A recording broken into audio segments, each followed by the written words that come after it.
Sharing is caring. दोनों भाई नाश्ते की टेबल पर बैठे थे। प्रियंका, मेरा नाश्ता कहाँ है? भाभी, मुझे भी ऑफिस के लिए लेट हो रहा है। इस पर प्रियंका किचन में से दोनों के नाश्ते की प्लेट्स लेकर बाहर आती है। लो भाई, आप दोनों का नाश्ता। किसी को भी 1 मिनट का सब्र नहीं है। ये प्रियंका का ससुराल है, जहाँ कोई औरत ना होने की वजह से शादी वाले दिन से ही घर के साथ दोनों भाइयों की जिम्मेदारियां प्रियंका संभाल लेती है। दोनों भाई शांति से नाश्ता कर रहे होते हैं कि अंकुश अपने भाई की प्लेट से पराठे का एक टुकड़ा उठा लेता है।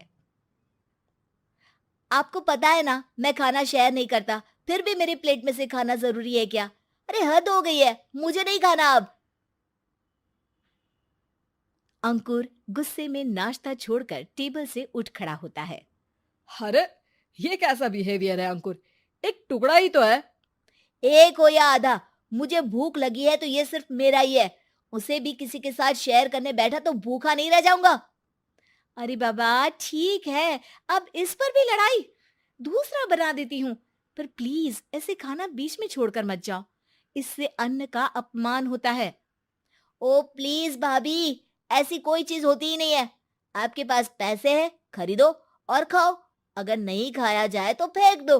अरे दुनिया में सब यही करते हैं। अंकुर बैग उठाकर ऑफिस के लिए चला जाता है, जिसके पीछे उसका बड़ा भाई मायूस सा घर में खड़ा रह जाता है।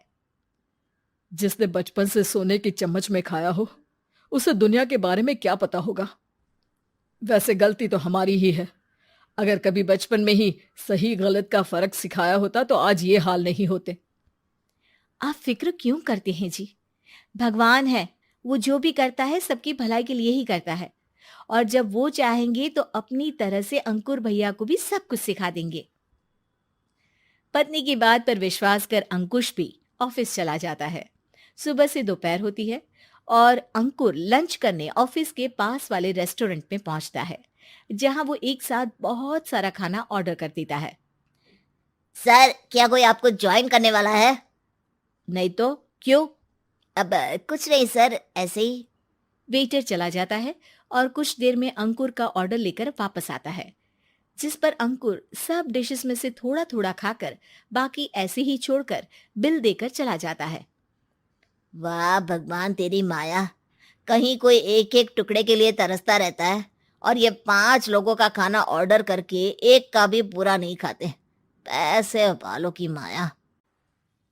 वेटर टेबल साफ कर बचा हुआ सारा खाना लेकर रेस्टोरेंट के पीछे घूम रहे बच्चों के पास पहुंच जाता है, जिसे देख बच्चों के चेहरे खिल उठते हैं। वाह, आज इतना सारा खाना आया। थैंक यू भैया। भगवान आपको खाने की फैक्ट्री बना दे। अगर ये फैक्ट्री मेरी होती तो तुम लोगों को कभी किसी का झूठा बचा हुआ खाना नहीं खाना पड़ता। चलो तुम लोग खाओ, पर ध्यान रखो किसी को पता ना चले, नहीं तो मेरी नौकरी चली जाएगी। इसी के साथ दिन बीतता है और रात को दोनों भाई एक साथ घर पहुंचते हैं। कुछ देर में सब डिनर करने बैठते हैं, जहां अंकुश अंकुर को समझाने की कोशिश करता है।